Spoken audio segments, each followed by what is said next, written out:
Desculpa, esqueci de colocar para gravar, mas foi só a introdução. Sintam-se à vontade para me interromper sempre que tiverem alguma pergunta ou algum comentário. E aqueles que tiverem experiência e quiserem compartilhar sobre um determinado assunto que eu tratar aqui, sintam-se à vontade também, tá? Isso aqui é uma conversa, como eu disse, é um momento para gente, de aprendizado para todos, né? Então, gente, tudo que eu vou abordar daqui para frente está relacionado ao processamento de imagens científicas ou imagens para fins científicos. São imagens que são produzidas para fornecer informação mensurável além do caráter ilustrativo, né? Então, são informações que são imagens das quais a gente quer tirar informações científicas, né? Então, eu vou nivelar aqui o vocabulário, né? Isso aqui é a maneira com que eu gosto de tratar com esses termos, né? Que são os conceitos de tratar, processar e editar uma imagem, né? É claro que eles estão muito entrelaçados, e tratamento e edição envolvem processamento, né? Mas o tratamento, aqui tem um exemplo aqui da imagem da Angelina Jolie, por exemplo, né? A imagem crua e uma imagem tratada. Ela, então, quer dizer que é uma imagem que foi manipulada para alterar sua representação final, mas sem modificar os elementos que estão na imagem, né? A edição já está mais representada aqui nesse exemplozinho de baixo. Tem a fotografia da menininha aqui, ao vento, inclusive, com a mãozinha para cima, em que eles modificaram a imagem original para criar efeitos que não existiam na situação inicial, né?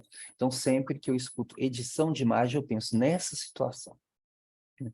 E o processamento, ele envolve um tratamento, algumas etapas de tratamento, mas ele consiste na manipulação das imagens para que a gente consiga extrair informações analíticas do objeto ou dos objetos de interesse que estão ali presentes, né?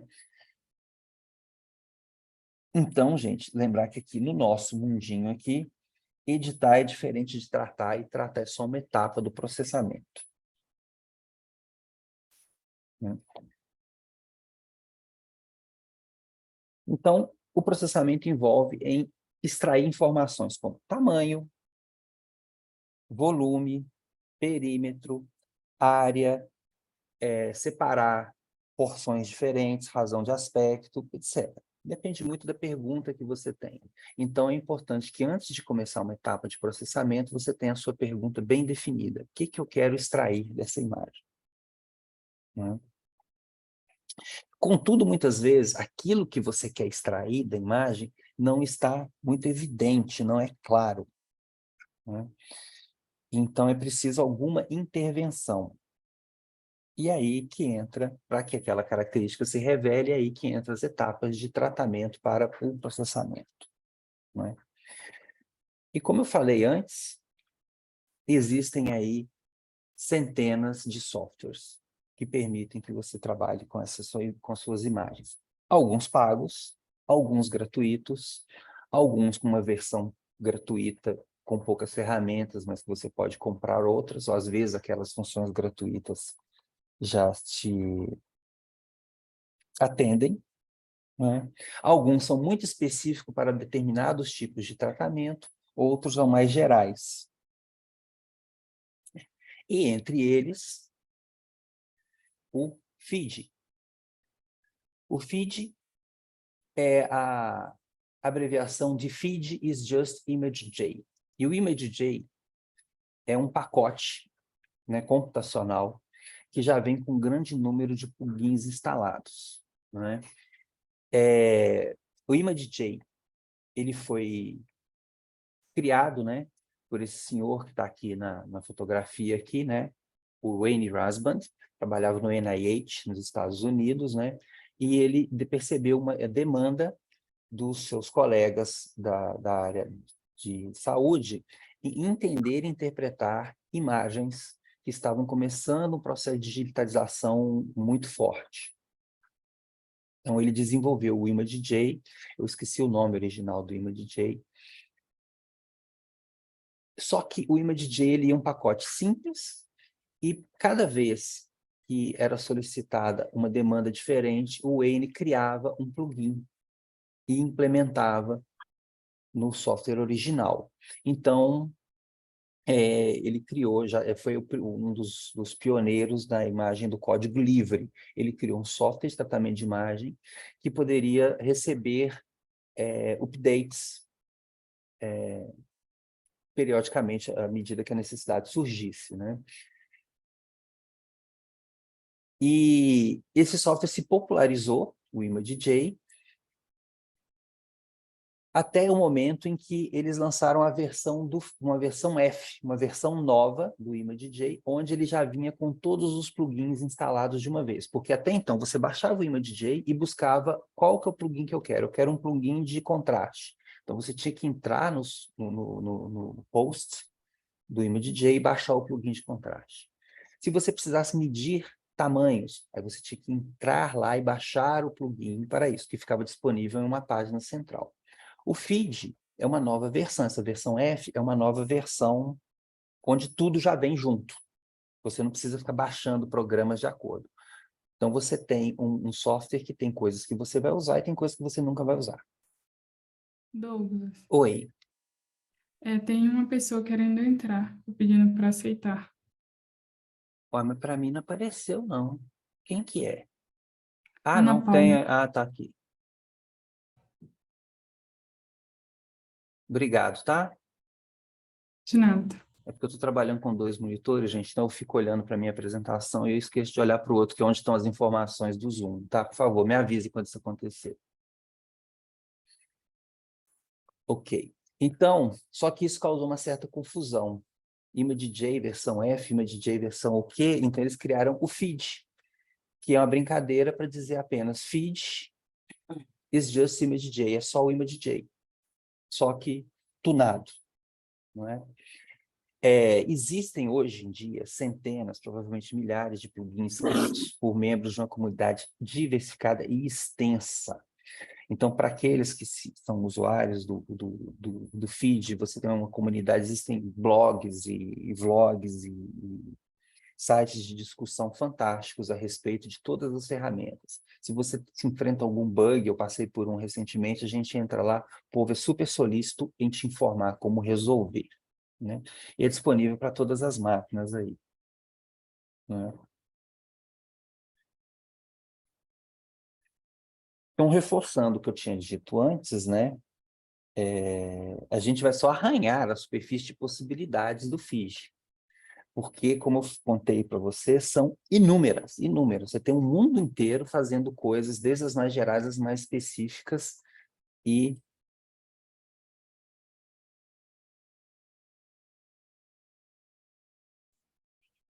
coisas das mais gerais, como editar imagem, aqui uma série de plugins, né, que você pode abrir aqui, olha só. Ele parece muito simplório, né? Ele tem esse layout muito simplório, mas por trás de cada menu desse abre-se uma série de outras informações com outros submenus. Então, eu diria assim que facilmente nós temos milhares de ferramentas disponíveis aqui dentro, né?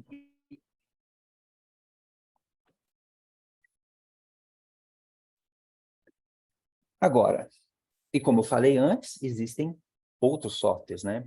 Tem aí CorelDRAW, GAMP e por aí vai, né? Photoshop, que é um também muito famoso aí, né? Agora, independente do software que você está usando, todos eles se resumem a ler e processar, de alguma maneira, imagens digitais, né? Então, o primeiro conceito que a gente tem que ter em mente sempre é esse. O que é uma imagem digital? Não interessa se ela é uma foto, se ela é uma imagem obtida por microscopia óptica ou eletrônica ou de varredura por sonda, ou se ela foi uma imagem que você tinha, uma foto que você tem impressa e resolveu escanear. Se ela virou um arquivo digital para que você a enxergue na tela do seu computador, é disso que a gente está falando, tá? Então, agora a gente vai entender ou rever, para aqueles que já sabem, né, como que o seu computador enxerga uma imagem digital, né? O que que você vê na tela? Então, aqui, eu tenho uma imagem digital, uma imagem de microscopia eletrônica de varredura, mas é uma imagem digital. Poderia ser uma fotografia também. E o que que é isso? A primeira definição que a gente dá para isso é uma matriz retangular de pixels, onde cada pixel tem um tom, né? Então, se eu der um zoom, eu dei um zoom aqui numa dessas bolinhas, a gente começa a perceber o surgimento dos quadradinhos aqui que formam essa imagem, que são os menores elementos de cor.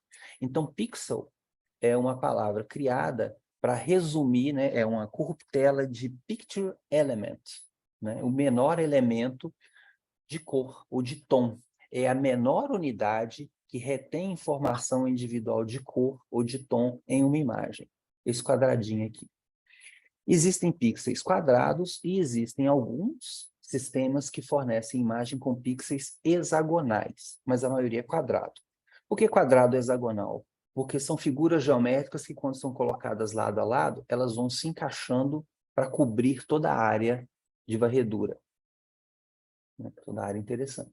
Um outro zoom aqui, né, em uma região dessa aqui, mostra que, então, tem aqui uma imagem, uma mini imagem de 9 por 9 pixels mostrando os valores tonais.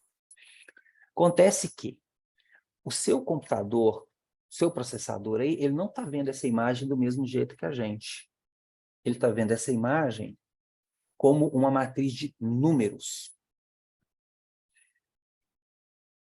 E como ele transforma esses números em cor para a gente? Aí depende da natureza digital da sua imagem.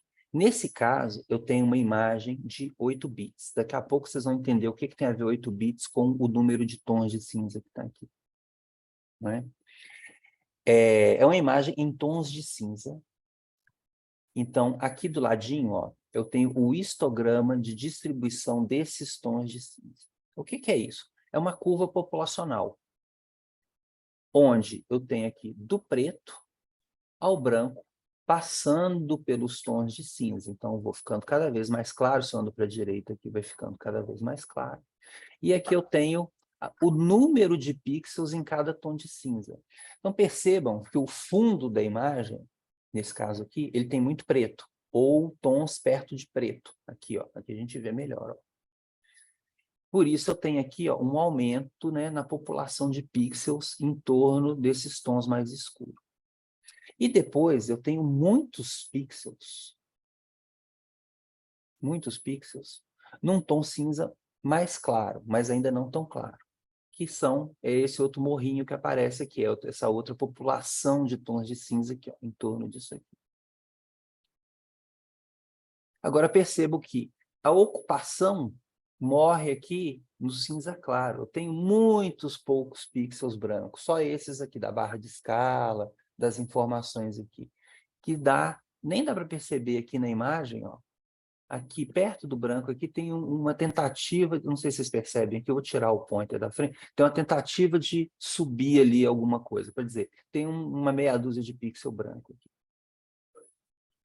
Só que para o computador, ele não lê branco, preto, cinza, cinza claro, cinza escuro. Ele lê 0 e 255. Onde? Quanto mais perto de 0, mais escuro. E quanto mais perto de 255, mais claro.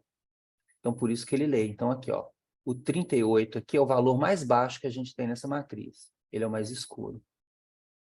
O 118, ele é o mais alto que eu tenho. Então, você vê que ele é o mais claro. Só que, para os nossos olhos, o 114, o 115, o 118 é a mesma coisa. Se bobear até o 109.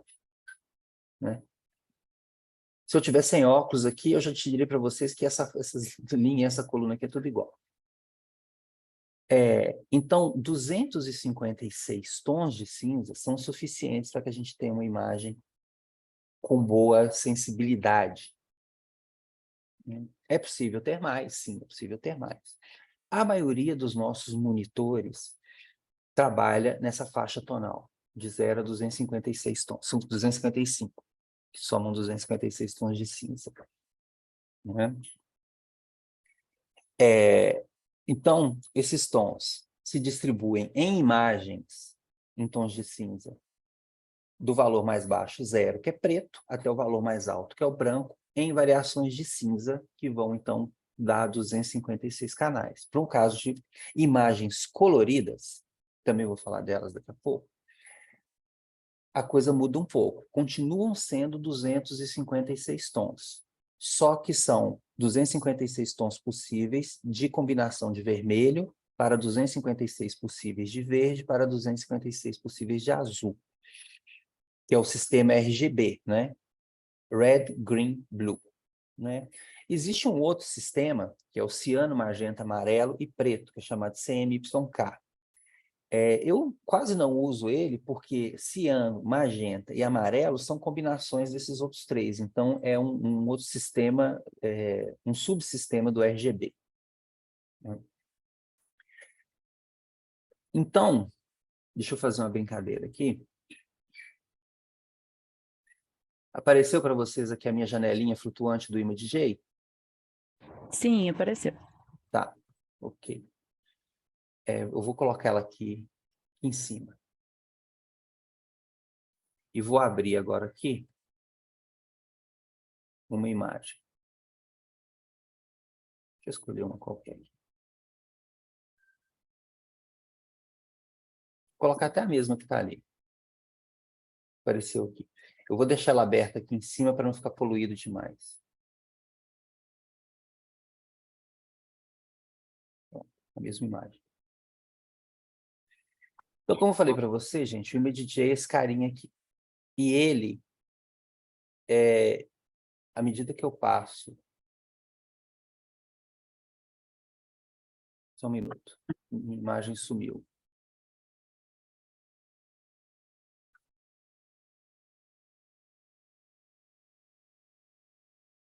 Pronto.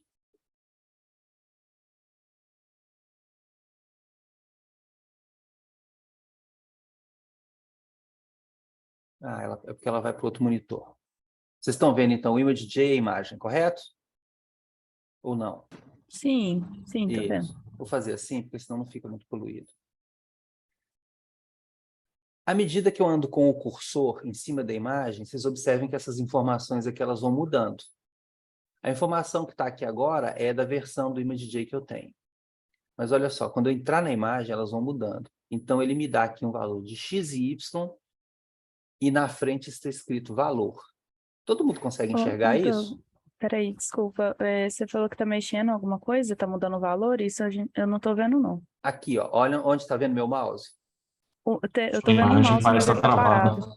Ah, A então imagem tá parada. Não, O mouse tá a parado. imagem está parada. Está tudo parado. É só meu mouse que anda, ó. Não? Sua O mouse apresentação não tá anda. parada. Sua tela inteira. A tela está parada? Deixa eu vou parar e vou de novo. E agora?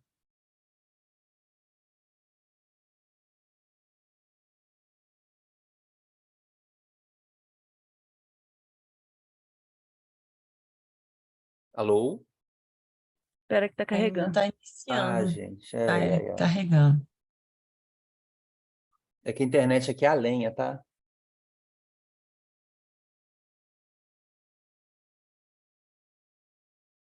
Use screen share is loading.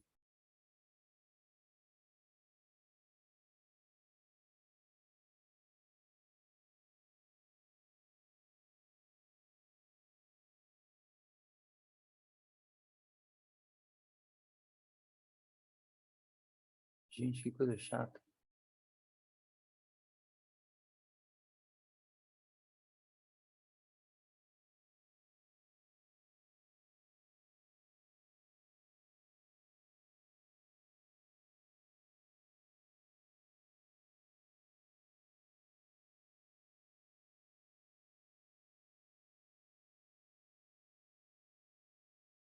Ok, vou dar uns 5 segundos para o computador pensar aqui.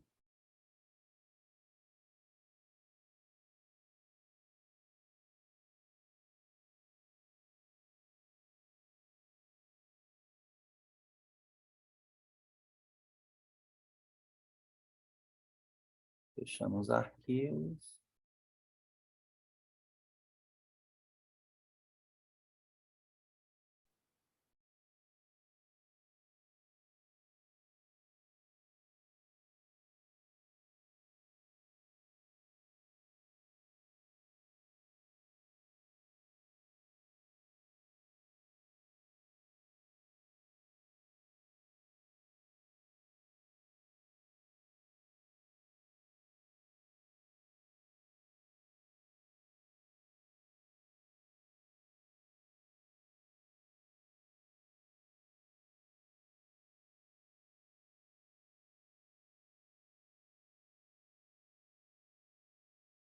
Nada, gente, que está chato. Ainda não. Não está aqui, está falando aqui que está carregando. Eu vou interromper de novo.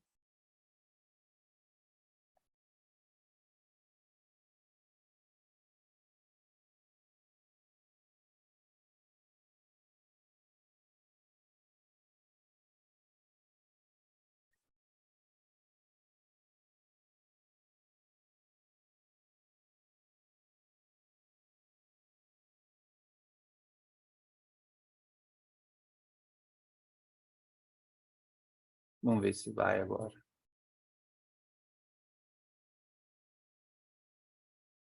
Foi? Agora eu tô vendo o PowerPoint. Isso. Mas não é esse também, não.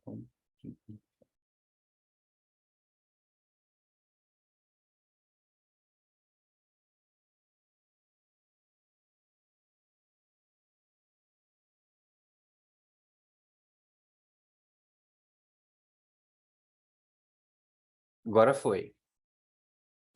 A apresentação tá aí. Isso que eu queria. Então, Uhum. tá. Agora vocês veem minha tela. Sim. Tá, ok. Então, estamos aqui. O ImageJ está aberto aqui. Eu vou abrir de novo a imagem.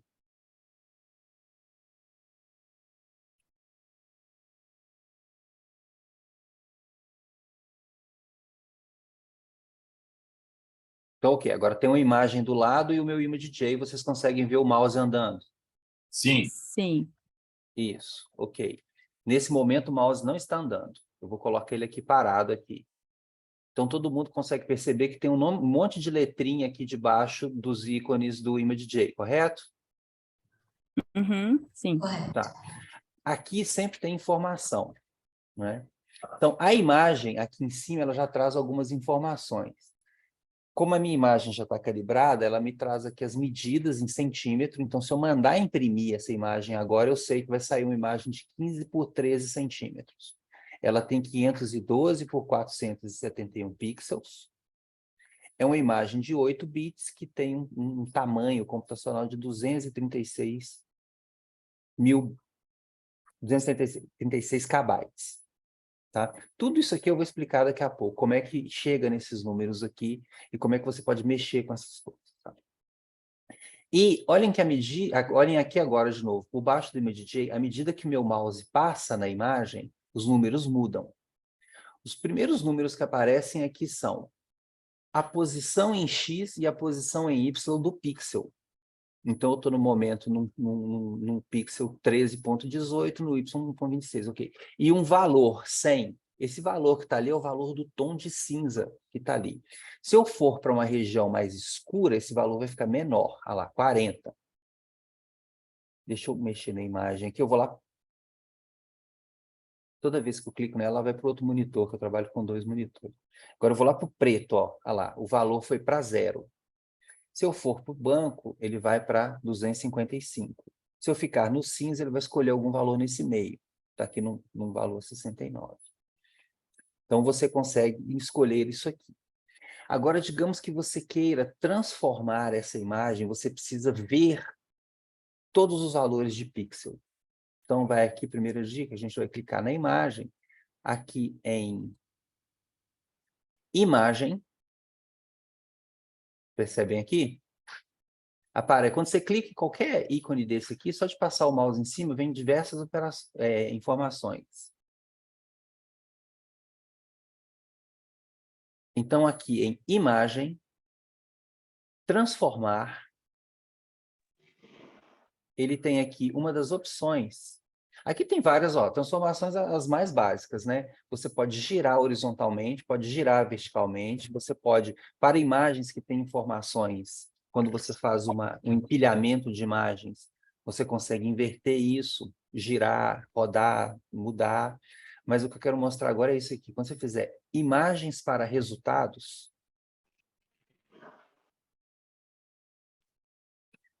aparece isso aqui, ó. Eu vou diminuir um pouquinho, senão vocês não vão conseguir enxergar. Aquela imagem agora, ela foi transformada em uma matriz de números. Então, aqui, o pixel 0, o primeiro pixel aqui, ele tem um valor 18. E se a gente andar aqui, como eu falei, ó, o pixel 511 aqui da primeira linha tem um valor 84, que é uma imagem de 512 pixels por 471.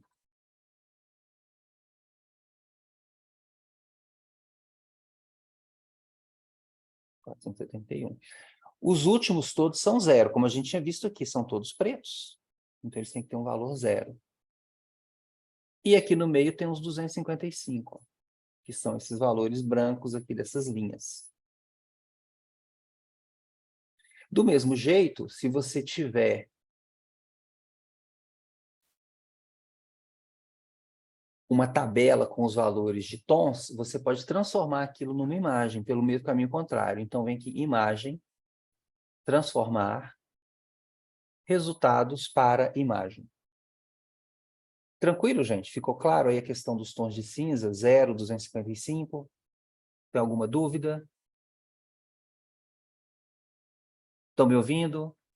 Tudo tranquilo. Tô ouvindo, tá tudo certo. Tá, joia. Tá, ok. Se ninguém falar nada, eu não sei se vocês entenderam, se vocês não entenderam, se a ligação caiu. Tá. Tranquilo. Tá, joia. Então, deixa eu fechar isso aqui, vou tirar ele da frente e vou voltar. Só uma curiosidade, você deve Claro. falar isso depois, mas em que situação que eu tenho aquela tabela que eu vou ter que transformar na imagem? Olha, eu usei muito poucas vezes, né? Porque eu precisava realmente achar alguns pixels espúrios que estavam... Deixa eu admitir uma pessoa aqui. Uns pixels espúrios nas minhas imagens, que na verdade eu tive uma contaminação na câmera, que queimou alguns pixels. Então, eu tinha que pinçar. Então, foi mais fácil encontrar por valor do que por encontrar na imagem. Porque, olha só, aqui é uma imagem de 500... Essa imagem que está à esquerda aqui, não é uma imagem muito resolvida. É uma imagem de 512 por 512. Mesmo assim, imagine encontrar um pixel diferente aqui no meio.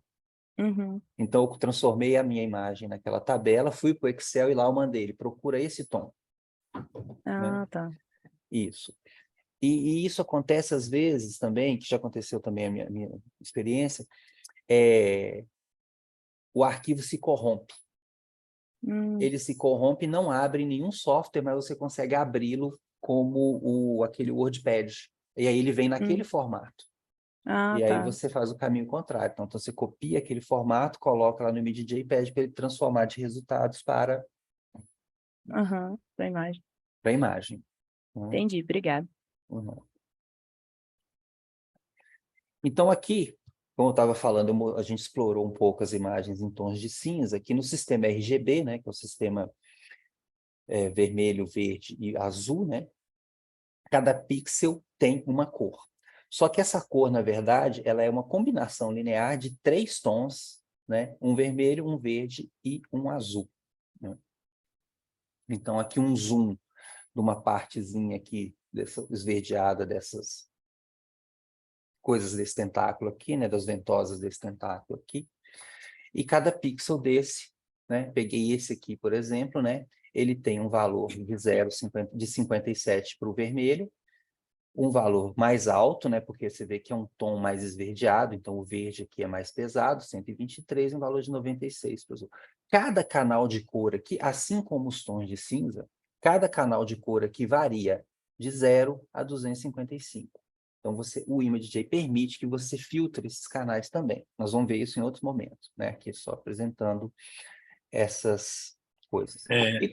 Oi. O cinza, como que ele fica no meio desse RGB? Ele não entra, então?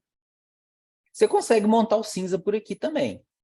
Ah, né? tá. Então, assim, ele trabalha só com esses 3 tons básicos. Ele trabalha com esses 3 tons básicos. Você consegue fazer isso. Né? Mas, assim, se a sua imagem já é... Eu vou te contar um negócio agora. 2 segundinhos, né? Só para fechar meu raciocínio aqui. Como eu contei antes aqui, ó, o magenta, o amarelo e o ciano, eles são então um subgrupo do RGB. Você pode trabalhar com eles também, que é um outro espaço de cores aí, né? E assim como no cinza, você tem 0 é preto e 255 vai ser aqui, no caso, não branco, mas o vermelho. Só que se você jogar os 3 canais para 255 de uma vez, aí você vai ter branco. E se você jogar os 3 canais de cores para o preto, para o 0, aí você vai ter isso. O Marcelo está levando um negócio que eu ia falar daqui em 2 minutos, que era isso aqui. Se você levar os 3 canais sempre na mesma cor, você tem os valores de cinza.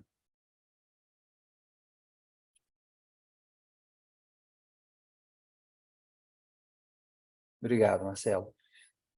Então, se você colocar os 3 canais juntos no preto, no 0, você vai ter o preto. E como o menino complementou aqui, se você caminhar com os 3 valores sempre iguais, você vai ter sempre tons de cinza. Deixa eu ver aqui. Então, vou colocar aqui o Fiji aqui de novo e vou abrir aqui.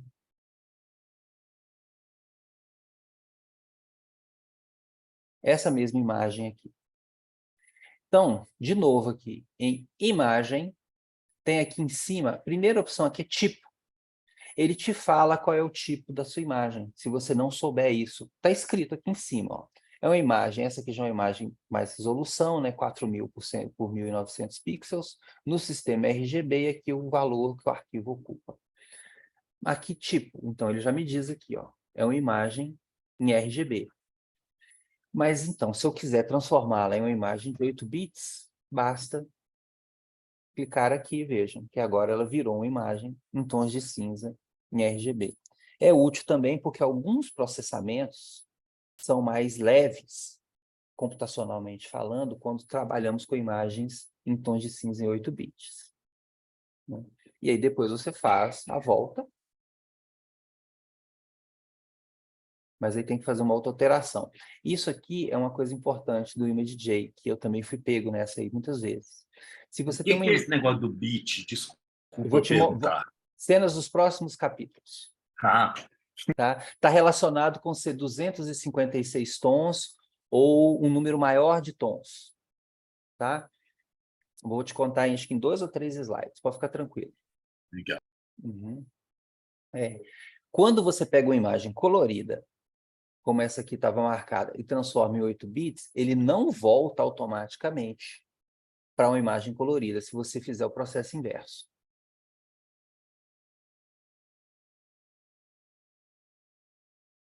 Mesmo se você colocar aqui como 8 bits cor, ele não volta. Ah, não, ele está aqui, ok. Ele meio que perde aqui, ó, você vê aqui a resolução da imagem. Então, cuidado com essa armadilha. Sempre que vocês tiverem uma imagem colorida e quiserem trabalhar com ela em tons de cinza, vocês não trabalhem direto no arquivo fonte, façam uma cópia. Vou fechar isso. Não vou salvar. Tirar isso da fonte. Ok. Daqui a pouquinho eu chego na questão dos bits, tá? Para sensível. Então, gente, voltando lá. O que é uma imagem digital? É um arranjo, uma matriz retangular, né, não necessariamente quadrada, de pixels, onde cada pixel recebe um valor que, na maioria das vezes, vai de 0 a 255. Né? A gente chama isso de profundidade. Né? Então, aqui eu tenho uma imagem feita com 512 por 512 pixels. Então, eu tenho um total de 256K pixels. 256 mil pixels.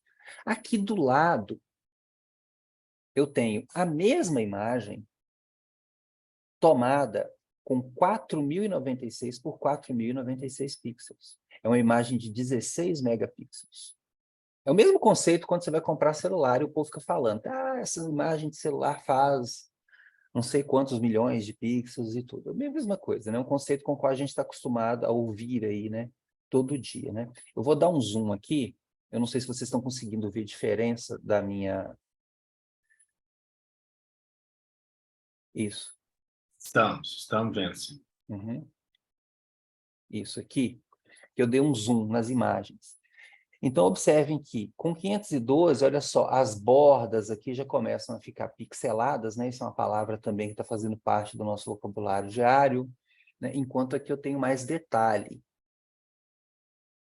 Observem que eu consigo ver até aqui rugosidades na superfície das bolinhas aqui. São esferas de... Sim, fugiu agora, estanho, que a gente usa para calibração dos equipamentos aqui, né? Então, quanto maior o número de pixels, mais resolvida fica a sua imagem. Isso é claro, né? Isso leva para a gente um outro conceito com quem trabalha com imagem científica, lida muito, que é o conceito de pontos por polegada. Às vezes você manda lá um artigo e o referite, te volta com ele falando, não, você tem que mandar uma imagem com mais pontos por polegada, mínimo de 300 dpi. Então, o que é isso? Então, essa imagem aqui, como eu mostrei, ela é uma imagem que tem 512 por 512, então colocando na mesma escala que em megapixels, ela tem 0,25 megapixels, enquanto essa tem 16 megapixels. Essa estrutura é uma estrutura, essa imagem aqui, ela tem de uma ponta à outra, horizontalmente, quase 25 nanômetros, 25 micrômetros. Aqui, ó, horizontal fluid. O meu equipamento permite fazer isso. Horizontal fluid, 25 micrômetros aqui. Só que é uma imagem ampliada 6.000 vezes. Então, colocando esse negócio aqui, na verdade, tem 15 centímetros, aproximadamente 6 polegadas. Então, eu tenho 512 pixels distribuídos em 6 polegadas. Então, essa é uma imagem que tem 87 pontos por polegada. Por outro lado, a vizinha dela aqui, que foi tomada com maior resolução, ela tem mesma coisa, 15 centímetros, 6 polegadas, só que ela tem 4.096. Então, ela tem 694 dpi. Então, quando vocês receberem do referido, quando vocês forem olhar o escopo de uma revista para tentar publicar, eles falarem lá, as imagens têm que ter no mínimo 300 dpi, 400 dpi, 200, aí cada revista tem seu padrão de qualidade, é sobre esse tipo de coisa que eles estão falando. É um compromisso com o número de pixels que você tem com o tamanho da impressão que você vai fazer.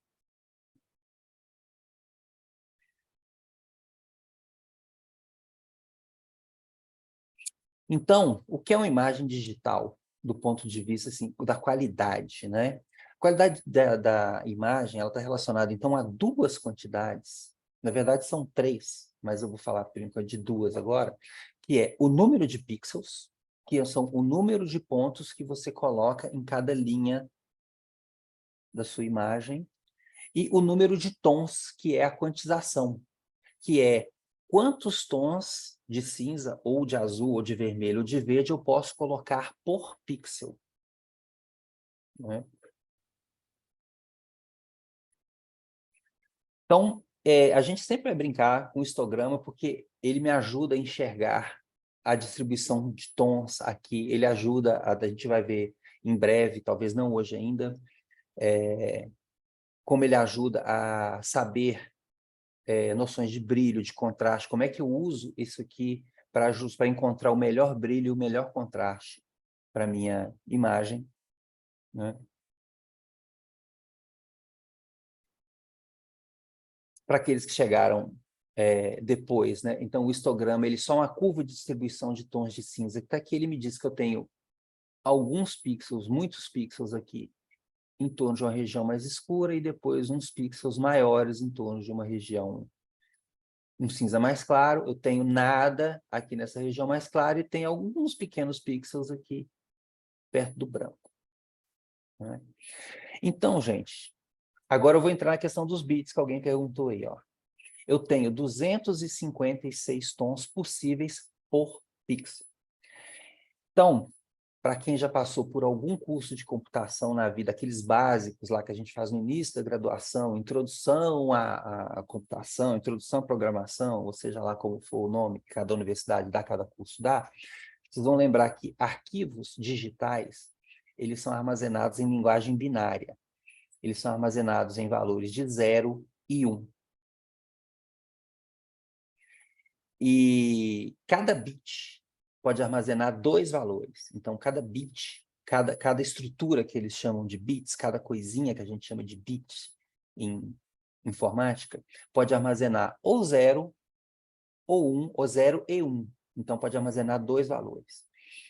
Sendo assim, 2 bits, isso faz com que as informações possam ser armazenadas de uma maneira crescente, né, que escalona com potência. Por quê? Se cada pixel cada bit pode armazenar 2 valores, 0 e 1, ou 0 ou 1, significa que 2 bits podem armazenar 4 valores, porque são 4 combinações. 0, 0, 0, 1, 1 e 0 e 1 e 1. Então, 2 bits significa que eu tenho 2 elevado a 2 valores, que é igual a 4.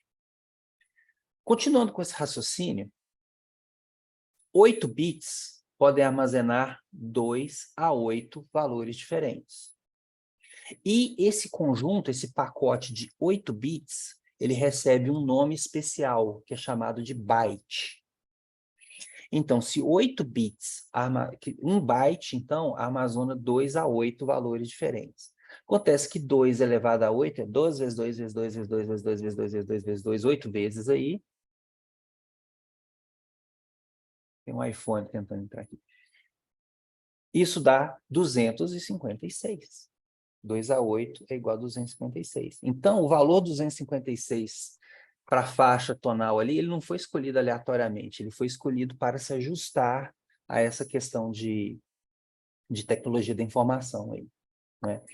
Então, uma imagem com variação de tons entre 0 e 255, ela exige 8 bits por pixel, porque em cada pixel o tom pode variar de 0 a 255. Então, pode ser do preto ao branco, né? Eu tenho que permitir, quando eu estou obtendo a minha imagem, fazendo a minha fotografia, eu tenho que permitir que cada pixel possa absorver qualquer um desses 256 tons. Então, ele é um pixel, o pixel, ele exige 8 bits.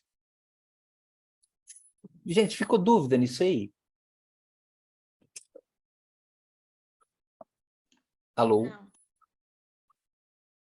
Pessoas?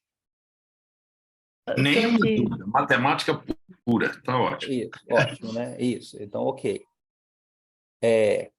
Aí as pessoas perguntam, ok, mas eu posso ter imagens com 16 bits, com 32 bits? Pode, porque aí você vai aumentar a faixa tonal, a sensibilidade ali de cada pixel. Ao invés de 255 tons, você vai ter, então, para uma imagem de 16 bits, você vai ter aqui 65.536 tons de cinza. Não sei se vocês vão lembrar quando eu mostrei o primeiro conceito lá atrás, que os tons de cinza que são muito perto, 114, 115 e um outro número lá que eu não lembro, a gente quase não, o olho humano quase não consegue diferenciar. Quando você faz uma imagem de 16 bits, você tem esse problema. Você vai trabalhar com faixas tonais ali que são muito próximas. Então, na prática, fazer uma imagem de 16 bits é usar um canhão para matar um mosquito, porque você não vai nem enxergar essas diferenças. Se colocar uma imagem de 16 bits perto, no mesmo monitor, com uma imagem de 8 bits, dificilmente você vai perceber diferença entre as duas, porque as diferenças estão muito além do que a gente consegue enxergar, ou do que a gente consegue mostrar, né? Ó, eu estou falando de profundidade, tá, gente? Eu não estou falando em resolução, não. Porque alguém pode falar, mas as TVs 4K, 8K, não. Aí eu estou falando de resolução lateral. É outra coisa, né? Então, ok. Uma imagem de 8 bits, 256 tons. É aqui uma imagem em que eu fiz com 1024 por 1024 pixels. 1 megapixel no total. Se ela consome 1 byte por pixel, então esse arquivo ele vai ter 1 megabyte de espaço de armazenamento. Essa informação é importante porque quem trabalha com imagem, quem faz microscopia, você percebe que em 2 tempos você está aí com HD de 1 tera, 2 tera, 3 tera cheio, né? Porque a gente, assim, hoje os mecanismos de aquisição de imagens, cara, 1024 quase que não vai vir mais. Já começa com 4.000 por 4.000, 8.000 por 8.000 e por aí vai. Então, é importante ter essas coisas em mente para saber o tipo de espaço, né, que você vai armazenar na sua imagem, né? Então, mesmo que é um processo de julgamento o tempo inteiro, de avaliação o tempo todo. Ok, nós temos microscópios aqui que permitem imagens de 16 por 16 megapixels. Isso é uma infinidade de pixels em 8 ou 16 bits. Agora imagina, se eu vou fazer uma imagem de 16 por 16 megapixels usando 16 bits, o tamanho que esse arquivo não vai ter. Vai ficar uma imagem linda, com diferenças que eu não vou conseguir enxergar. Né? Aí eu vou ter que levar a imagem no microscópio para perceber diferenças. E vai só ocupar espaço do meu computador. Ok? Alguém se manifestou aí? Ok. Tá. Não é proibido voltar lá atrás se vocês ficarem com coisas para trás, não, tá? Uhum. Para os que estão chegando agora, gente, eu fiz uns comunicados no início quando eu comecei a apresentação. Primeiro, eu não sou o Greg, tá? Meu nome é Douglas Miquita, eu estou usando a conta do Greg, porque a conta dele aqui do Centro de Microscopia, ela é uma conta que permite muitos usuários, por isso que eu estou usando o nome dele. E outra que hoje eu vou ter que encerrar um pouco mais cedo, porque a gente está com certas urgências aqui no laboratório que precisam ser resolvidas, mas isso vai ser compensado no futuro. E como eu falei, nada aqui é engessado, tá? A gente muda a pauta de acordo com as demandas de vocês, a gente fala mais ou fala menos quando for possível. Não são previstos 5 encontros, mas podem ser 6, 7, 8, ou podem ser menos, aí a coisa vai tudo fluido, ok? Então tá. Então, como eu estava mostrando para vocês, eu tenho aqui a imagem, o ImageJ, e aqui vem algumas informações de onde o cursor está. Né? Se você clicar aqui em imagem, eu já adiantei as coisas, você percebe, né? O que é imagem, né? Essa aqui, como eu falei, é uma imagem de 8 bits, está escrito aqui em cima, mas ela aparece aqui, você consegue mudar essas coisas apenas por um clique. Se eu clicar aqui, eu transformo essa imagem em 16 bits, 32, transformo ela em imagem em cor. Pode ser que, dependendo da origem do seu arquivo, o feed vai te falar, não, você não pode fazer isso. Para fazer isso, você tem que transformar uma outra coisa lá na frente. Ou vai te dizer, nessa imagem é impossível, porque ela não foi adquirida nessas condições. Mas você consegue fazer transformações dessas quantidades aí. Como ver o histograma? Ok, aí ele já não é mais em imagem, ó. Você vem aqui em Analyze. Eu vou fazer isso aqui melhor. Eu vou fazer ao vivo. Apareceu de novo o meu fiche aqui? Vou colocar em Sim, cima. apareceu. Vou colocar ele aqui em cima. E vou abrir aqui uma outra imagem. Vê se é essa mesmo que está aqui. Está aqui, ó. Eu só vou colocar ela maiorzinha.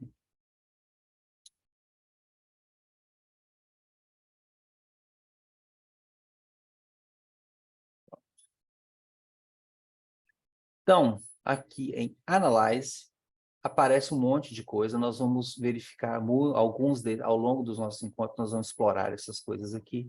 Mas hoje eu quero só esse aqui, ó. Histograma. Quando eu clico, ele aparece aqui o histograma de tons de cinza, que está ali me dizendo aquilo, né? Como eu falei, essa aqui é uma figurinha que vocês vão ver sempre, eu vou explorar muito, eu gosto muito de olhar para histogramas de distribuição quando eu estou trabalhando. Quando a gente for fazer segmentação para separação de estruturas para medida, o histograma é essencial, por isso que eu falo muito dele. Aqui, que eu já disse. Eu tenho aqui algumas coisas escuras, que estão vindo aqui, uma população, mas uma grande população em torno desse tom escuro, uma grande população aqui em torno de pixels, né? Uma população de pixels em torno desse valor de cinza. E aqui algumas informações. Ele fala qual que é o valor médio, qual que é o desvio padrão, o mínimo e o máximo, né? a moda, nesse caso aqui está deslocada, né? E olhem que à medida que eu passo o mouse aqui, ele vai me dizendo onde eu estou. Então, primeiro pico de distribuição está em torno de 28, o segundo pixel está em torno de 91. Vocês vão ver aqui, ó. E eu tenho aqui, vou colocar aqui, ó.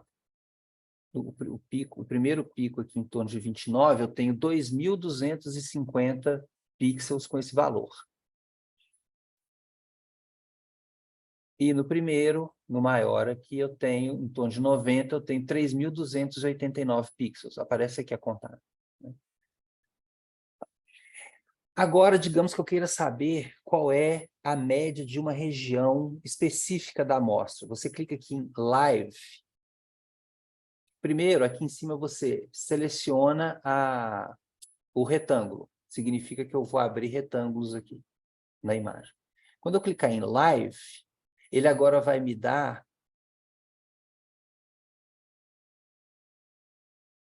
a distribuição ao vivo de onde o meu cursor passar. Vocês estão acompanhando? Sim. Tá tendo delay Sim. na apresentação, não? Delay nenhum, tá ótimo. Tá ótimo, né? Então, vou fazer um quadradinho menor aqui para poder pegar regiões mais específicas aqui. Então, olha só.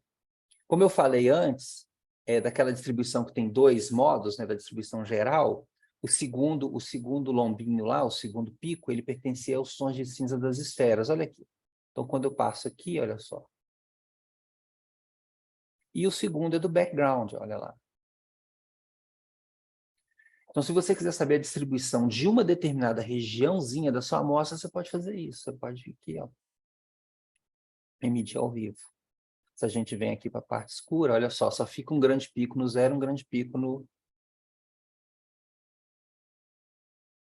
branco ali.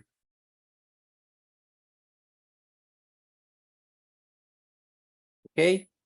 Fechar, vou fechar, vou tirar ele daqui.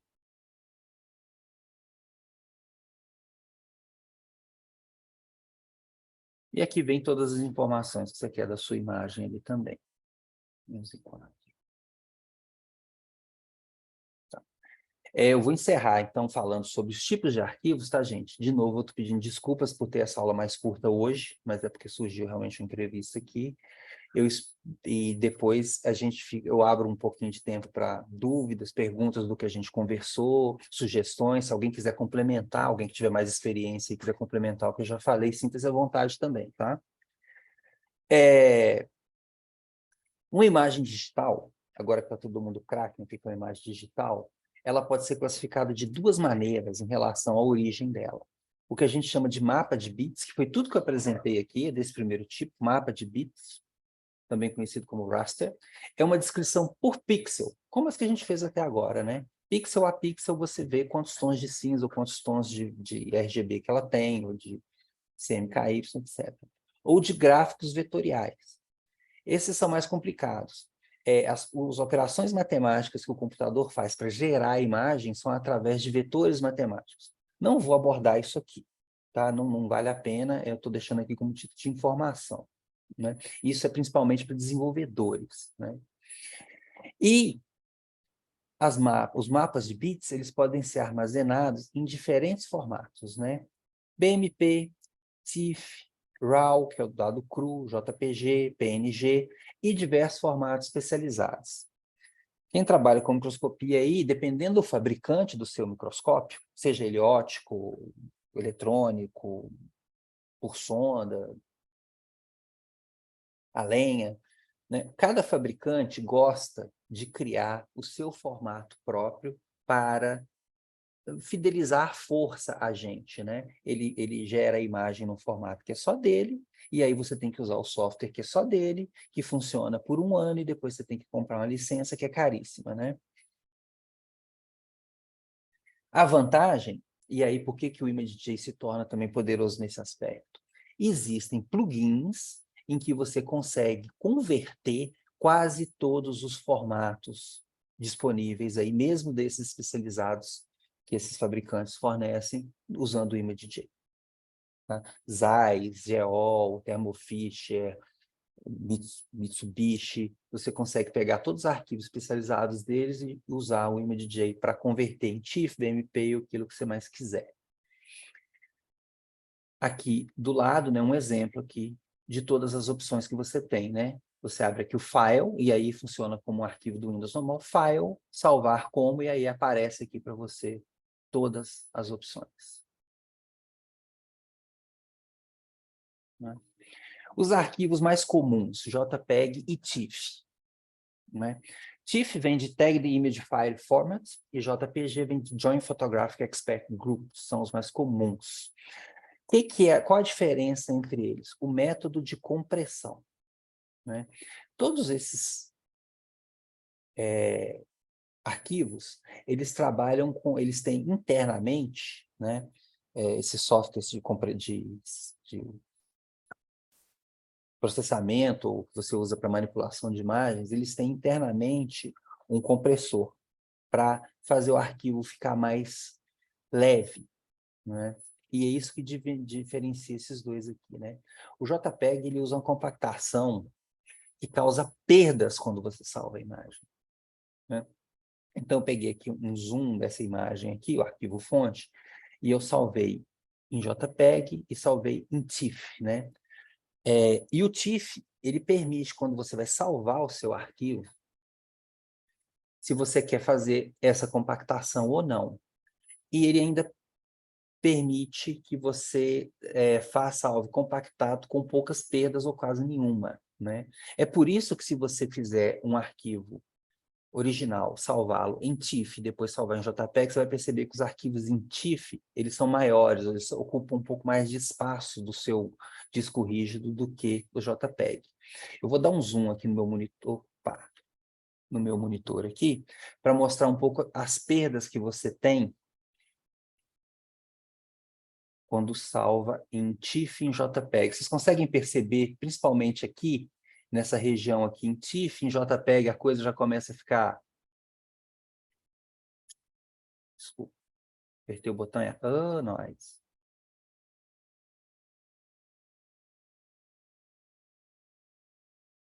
Ele não vai mais que isso. Vocês conseguem perceber a diferença? Claro que com o zoom a imagem fica um pouco desfocada, né? Porque ela não foi feita à distância, mas olhem aqui na região das ventosas aqui, ó, como é que os tons começam a ficar defeituosos. Todo mundo está vendo? Tem alguém que não consegue? Sim. Sim, a Né? parte azul também, né? Aqui, não, tem vários aqui, ó, você percebe aqui os detalhes da coluna aqui por trás da janela, olha só como é que fica essas sombras aqui, né? Isso aqui é feito da compressão, né? São as perdas que a compressão do JPEG causou em relação ao TIFF, né? O JPEG é um arquivo mais leve, que você consegue transportar em qualquer dispositivo, mas você tem esse tipo de perda.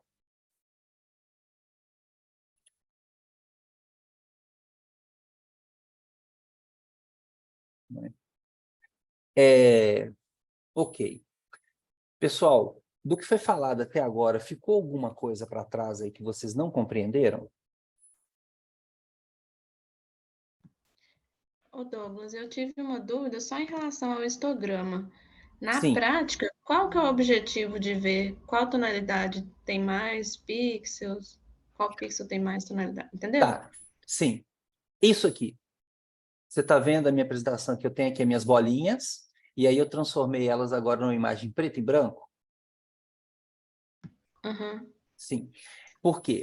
Nessa imagem em particular, o que eu quero contar essas bolinhas e eu quero medir o tamanho delas. Só que se eu for fazer isso na mão, é um trabalho infernal, né? Vocês que são jovens não vão saber disso não, mas eu já fiz isso no braço, lá em 1900 Guaraná com rolha. Não é bom, tá? E fica enviesado, porque aí eu vou medir só as maiores. Mas automaticamente o feed permite, ou todos os softwares permitem que a gente faça isso. Só que eu preciso separar o joio do trigo aqui. Eu preciso separar o que é fundo e o que é bolinha. Então, tem que pôr o histograma para eu saber exatamente. No histograma, ele visualmente me ajuda muito a saber qual é o limiar aqui. Tá? Essa é uma primeira aplicação. Tá? E ele ajuda também na hora que você quer escolher regiões de brilho.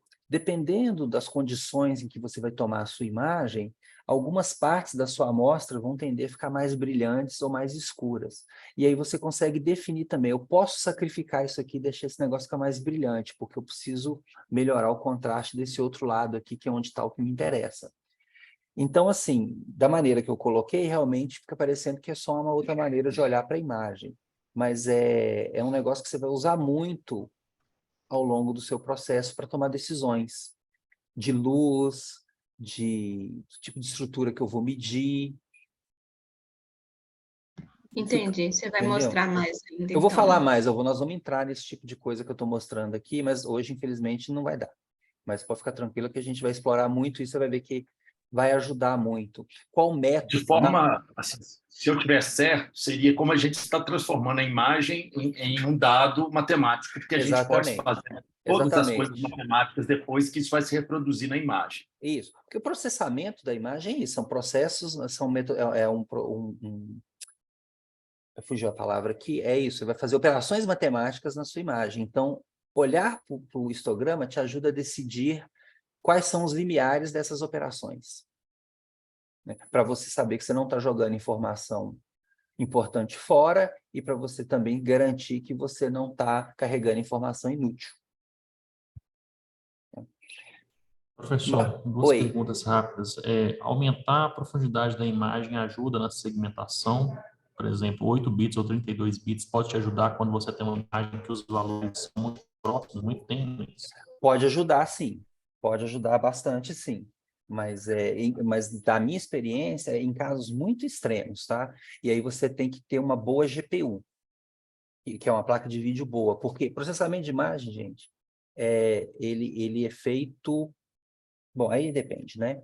Se você tem uma placa de vídeo dedicada, você não está usando a placa de vídeo da placa-mãe, agora nós estamos falando de informática, vira um processo que pode ser lento, dependendo da sua placa de vídeo.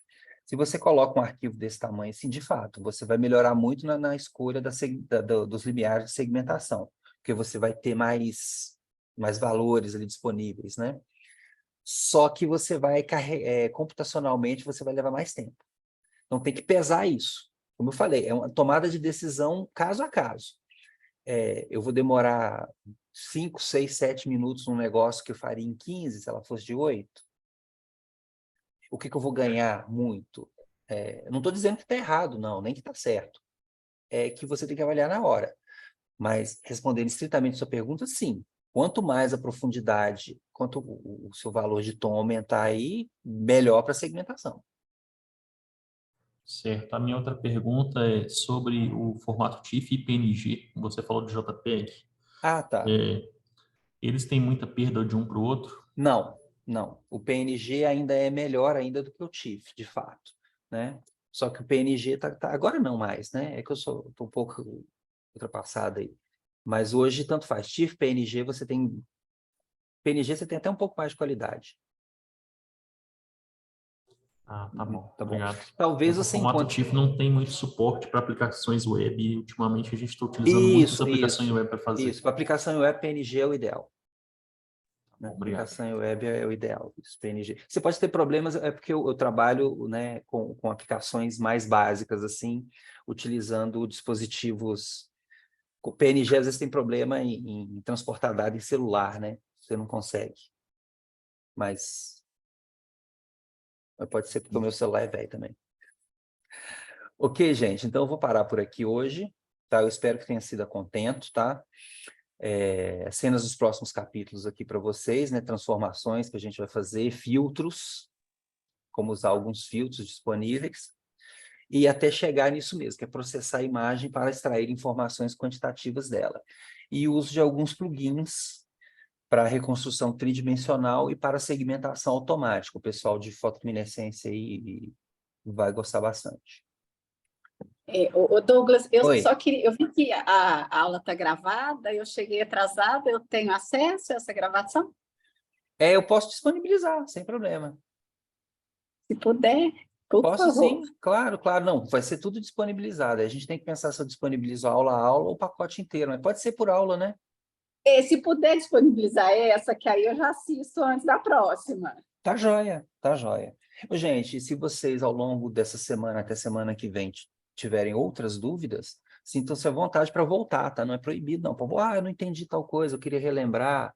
Fique à vontade. Ô, Douglas, Oi. eu queria só sugerir, se você pudesse postar para a gente aí, ou algum lugar, ou mandar lá no e-mail, algumas referências bibliográficas, porque a sua explicação é fantástica. Como professor, você está de parabéns. Muito obrigado. Mas a memória de nós, que às vezes temos mais de 40 anos, elas às vezes se perde. Eu preciso de algumas referências básicas que a gente pode consultar quando a gente voltar na Eu te acompanho em sua dor, tá? Eu Sim, também. eu coloco, disponibilizo para vocês algumas referências, alguns links de outros vídeos, como eu falei, assim, tem especialistas aí muito melhores do que eu para falar disso na internet afora. Não, não é isso, não é mais para a gente poder sempre voltar e não ficar te ocupando também em coisas Tá, assim. eu coloco para você, disponibilizo sim. Eu vou criar eu mando por e-mail, mando um e-mail para todo mundo que está escrito lá. Tá ok? Obrigado, viu? Obrigado, Douglas. Tá, joia. Gente, então, muito obrigado pela atenção e paciência de vocês aí. Então, até semana que vem, tá ok? Tchau, obrigada. Obrigada, tchau. Tchau, tchau, Bom dia. gente. Tchau, obrigado. Bom dia. Bom dia.